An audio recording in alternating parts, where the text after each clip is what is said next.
বাংলাদেশ সীমান্ত পরিস্থিতি খতিয়ে দেখতে নতুন কমিটি গঠন করলো মোদী সরকার। বিস্তারিত জানবো, আবারও সরাসরি চলে যাবো শুভ্রাংশুর কাছে। শুভ্রাংশু, এই বিষয়ে বিস্তারিত জানাও।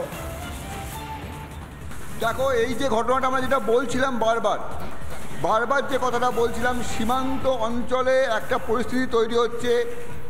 বাংলাদেশিদের কেউ যারা চেষ্টা করছে ভারতবর্ষে চলে আসতে, এই জায়গায় আজকে সকালেই যেটা হয়েছে মাথাভাঙা মানে শীতলকুচির ওখান থেকে প্রশাসনের, জেলা প্রশাসনের তরফ থেকে গোটা এলাকাটায় জারি করা হয়েছে 163 ধারা, যার ফলে ওখানে কেউ যাতায়াত করতে পারবে না।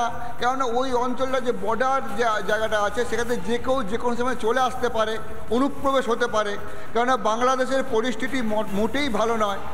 বাংলাদেশে একের পর এক অভিযোগ উঠছে, সংখ্যালঘুদের উপর অত্যাচার করা হচ্ছে এবং বাংলাদেশের এই অভিযোগ বিভিন্ন সোশ্যাল মিডিয়া জুড়ে ছড়িয়ে গেছে বাংলাদেশে। এবং তারা যে সত্যি এরকম ঘটনা ঘটছে, ভয় যে পাচ্ছে বাংলাদেশের সংখ্যালঘুরা, তার প্রমাণ সীমান্তে হাজার হাজারে মানুষ, কাতারে মানুষ সীমান্তে দাঁড়িয়ে আছে।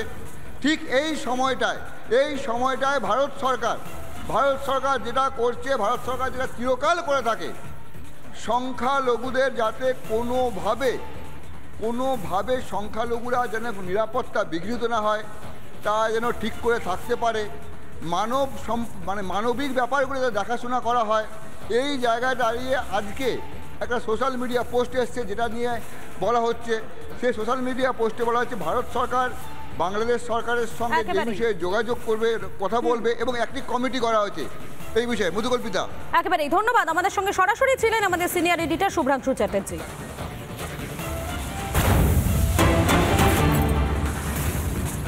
আর এবারে আমরা নজর রাখবো বাংলাদেশের দিকে। বাংলাদেশের জামালপুরে কারাগারে সংঘর্ষ, কারাগারের রক্ষীদের সঙ্গে সংঘর্ষ, বন্দীদের কারাগারে গোলাগুলির ঘটনায় এখনো পর্যন্ত 6 জন মারা গিয়েছেন বলে জানা যাচ্ছে। 4 বন্দী সহ জখম কমপক্ষে 14 জন। আরো একবার আপনাদেরকে জানাবো বাংলাদেশের জামালপুরে কারাগারে সংঘর্ষ।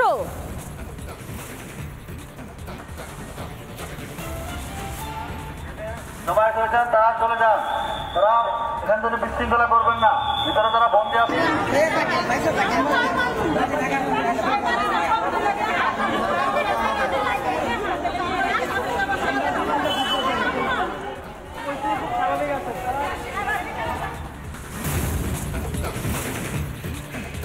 আমাদের সঙ্গে নিউজ রুম থেকে রয়েছেন আমাদের সিনিয়র এডিটর শুভ্রাংশু চ্যাটার্জি। আমি সরাসরি শুভ্রাংশুর কাছে চলে যাবো। শুভ্রাংশু, বাংলাদেশ থেকে একের পর এক ভয়াবহ ছবি সামনে আসছে, আর এবারে দেখা যাচ্ছে জামালপুরে সেখানে কারাগারে সংঘর্ষ। মধুকল্পিতা, যে খবরটা আমরা একটু আগে পেলাম, এটা হচ্ছে ময়মনসিংহ জেলা। আমরা যে ময়মনসিংহের কথা পড়েছি, জেনেছি, সে ময়মনসিংহের জামালপুরে যে কারাগারে সংঘর্ষ হয়েছে, সেখানে 6 জন জেলবন্দি আসামির মৃত্যু হয়েছে এবং কমপক্ষে 19 জন জেলরক্ষী এবং জেলের যে কর্তা আছে, জেল আধিকারিক, তার প্রচণ্ডভাবে আহত হয়েছেন। ঘটনাটা হয়েছে জামালপুরে। যেটা হয়েছিল, কয়েদিরা নিজেদের মধ্যে দুটো ভাগে ভাগ হয়ে যায়, দিয়ে নিজেদের মধ্যে একটা লড়াই শুরু করে। এই সময় যখন জেলরক্ষীরা কয়েদিদের থামাতে যায়, ঠিক সেই সময় একদল ফটক খুলে দেয় এবং তখন পুরো দলটা পালিয়ে যাওয়ার চেষ্টা করে। ঠিক এই সময় যখন সম্পূর্ণ জেলরক্ষীরা ছুটে আসে, সেই সময় কয়েদিদের সঙ্গে জেলরক্ষীদের তুমুল লড়াই হয়। সেই লড়াইয়ে জেল কর্তৃপক্ষ বলছে 6 জন কয়েদির মৃত্যু হয়েছে এবং 19 জন আহত হয়েছে।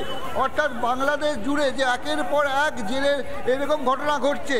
এই আজকে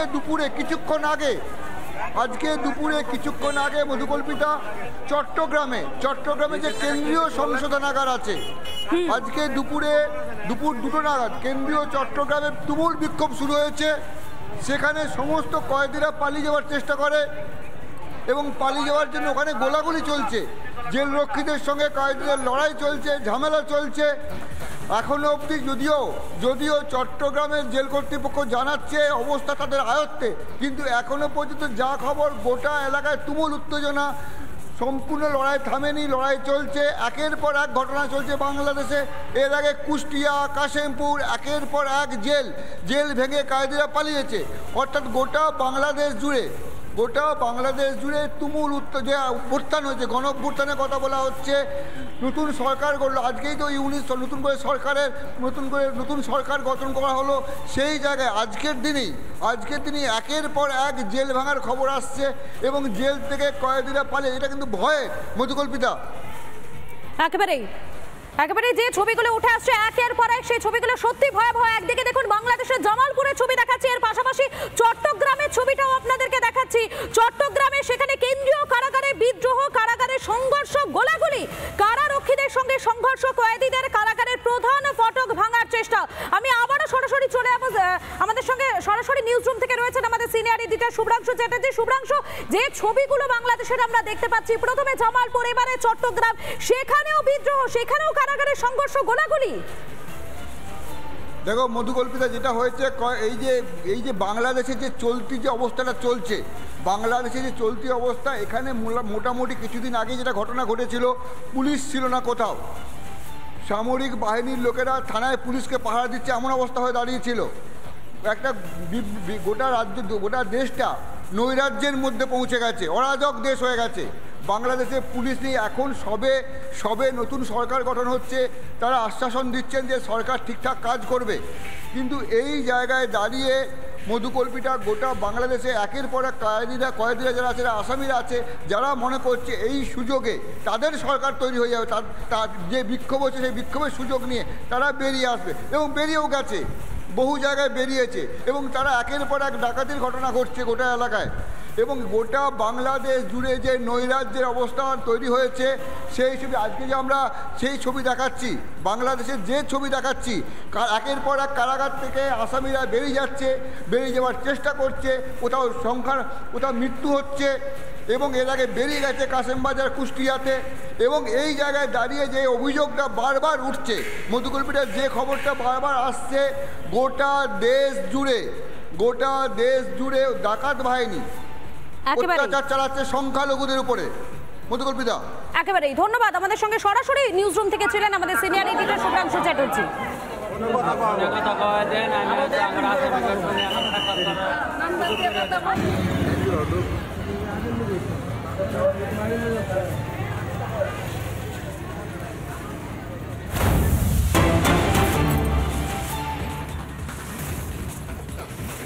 নজর রাখবো এই মুহূর্তে কোচবিহারের দিকে। কোচবিহারের শীতলকুচি দিয়ে অনুপ্রবেশের চেষ্টা, খড়প নদী পেরিয়ে ভারতে ঢোকার চেষ্টা, নদীর ওপারে বাংলাদেশের দইখাওয়া এবং গেন্দুগুড়ি গ্রাম, সকাল থেকে নদী পাড়ে ভিড় বাংলাদেশিদের। আমি আবারও সরাসরি চলে যাবো নিউজ রুমে, আমাদের সিনিয়র এডিটর শুভ্রাংশু চ্যাটার্জি আমাদের সঙ্গে রয়েছেন। শুভ্রাংশু, একদিকে যখন অশান্ত বাংলাদেশ, দিকে দিকে সেখানে আগুন জ্বলছে, ঠিক তখনই এই বাংলাদেশিরা তারা চেষ্টা করছেন ভারতে অনুপ্রবেশে।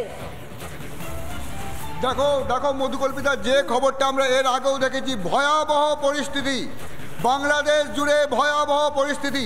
তার মধ্যে যে অভ্যুত্থান হয়েছে, যেখানে নতুন করে সরকার তৈরি হচ্ছে, গোটা বাংলাদেশ অশান্ত, বাংলাদেশে অরাজক পরিস্থিতি ছিল। এই জায়গায় সব থেকে যারা সমস্যায় পড়ে, সেই যাদের কথা সংখ্যালঘু, বাংলাদেশের যারা সংখ্যালঘু, সেই বাংলাদেশিরা তারা বাংলাদেশ থেকে ভয়ে আতঙ্কে পালিয়ে যাওয়ার চেষ্টা করছে। এবং কোথায় পালাবার চেষ্টা করছে, আমরা যে সীমান্ত দেখাচ্ছি, আজকে যে ছবিটা দেখাচ্ছি, সেটা হচ্ছে শীতলকুচি। শীতলকুচি হচ্ছে কুচবিহারের, সেই কুচবিহারের শীতলকুচিতে হাজারে হাজারে বাংলাদেশি পালিয়ে আসার চেষ্টা করছে, বর্ডারের ওখানে দাঁড়িয়ে আছে। এই অবস্থায় দাঁড়িয়ে, এর আগে আমরা কোথায় ছবি দেখিয়েছিলাম, এর আগে আমরা দেখিয়েছি উত্তর দিনাজপুরে, আমরা ছবি দেখেছি জলপাইগুড়িতে।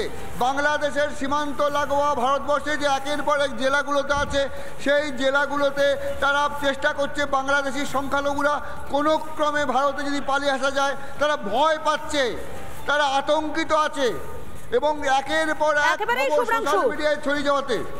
একেবারে শুভ্রাংশু, তুমি আমাদের সঙ্গে থাকো। এই মুহূর্তে আরো একটা গুরুত্বপূর্ণ খবর